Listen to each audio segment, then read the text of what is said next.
Use my cock, princess. Get yourself off for me. Bare page somewhere steamy. Welcome back to Heartbook Radio. Must you? We haven't even introduced the book. That is wildly inappropriate for anywhere, frankly. And completely out of context. Context? The context is the guy's a creep. Or a stud? I don't know, the internet's fighting about it. We're talking Steal My Heart by Laura Pavlov. Chick-lit lawyer dude. Boss's daughter, blah blah blah. The important thing is, this Easton Chadwick guy, total psycho, or just misunderstood. He's a complex character, grappling with significant past trauma, which manifests as abrasive behavior. It's a classic archetype, the wounded hero.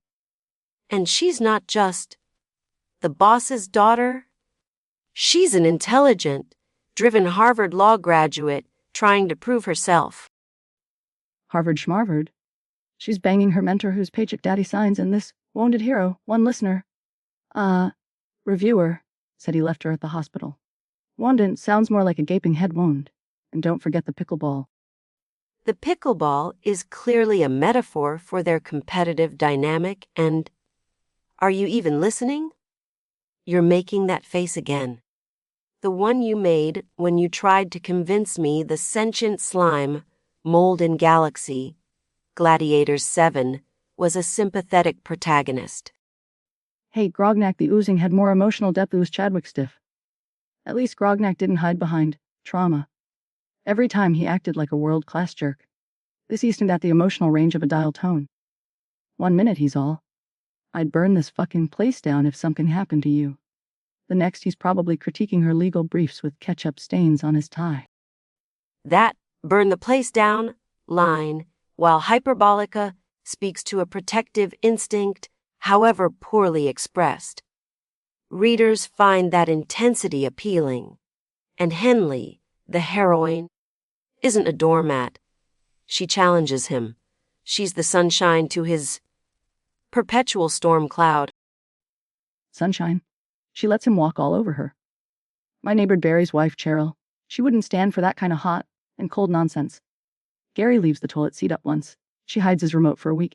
That's backbone. This Henley chick just bats her eyes and tots her about Harvard. Some more. And possessive, controlling. Sounds like my Uncle Tony before his third divorce. Needs therapy, not a girlfriend. Especially not his intern. Mentee. She's his mentee. And the book does mention he's in therapy. Perhaps it explores the process of healing, not instant perfection. Though, I concede, the power dynamics are ethically murky, and some reviewers agree with you. I have one here. Brenda writes, Easton is honestly just a walking red flag. The toxic masculinity was insane. See, Brenda gets it. Unlike some people who think emotional abuse is just foreplay. And what about this hospital thing? Did he ditch her or not? That's messed up. Did she have, pickable ebo? Is that a thing? The narrative context suggests a misunderstanding, fueled by his inability to communicate effectively due to his trauma. Right, got it. Always the trauma. What about the folks who loved it? Have an email here from, Stereo Dreamer 69. Classy, how does one simply move on? Easton is everything 5 stars. So is it trash or treasure? Make up your mind. It's divisive. The prose is competent. The pacing typical for the genre. But the central relationship is problematic. And then there's the pickleball. It's just there. A lot. Why pickleball? It feels incongruous. Like finding a unicycle in the middle of brain surgery. Maybe the author just really likes pickleball. Or maybe it's code. Like every time they hit the ball, it's a metaphor for, his repressed feelings. Yeah, or maybe it's just dumb. I'm leaning towards dumb. And don't get me started on the Harvard law nerd rage. We have this hilarious message. Someone almost stopped reading because the Ellis scores didn't make sense. Yes. The pedantry of some readers is truly astonishing. Focusing on law school rankings when the core issue is the questionable romanticization of potentially toxic behavior. It's missing the forest for the oddly specific trees.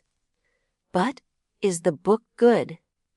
It delivers what it promises: a grumpy sunshine trope, workplace tension, steamy encounters in janitorial closets.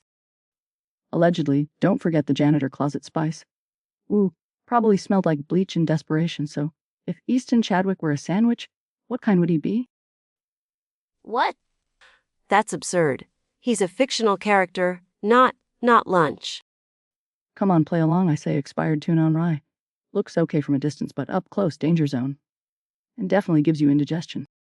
Fine. Perhaps. A very expensive, artisanal Sordo with incredibly bitter greens. Imported cheese that's slightly past its prime. And a microscopic sliver of Prociato hidden underneath.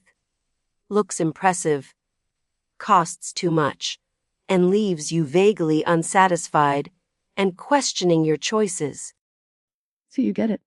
Okay, judgment time. Give it the Heartbook radio rating. Considering the problematic elements versus the undeniable reader engagement, I give Steele my heart 4 out of 10 therapy referrals. It knows its audience, but that audience might need to examine some things. Weak. I give it 2 out of 5 competitive pickleball paddles. It wasn't boring, that mostly because Easton made me want to throw my radio out the window. But hey, people love jerks. What can I say?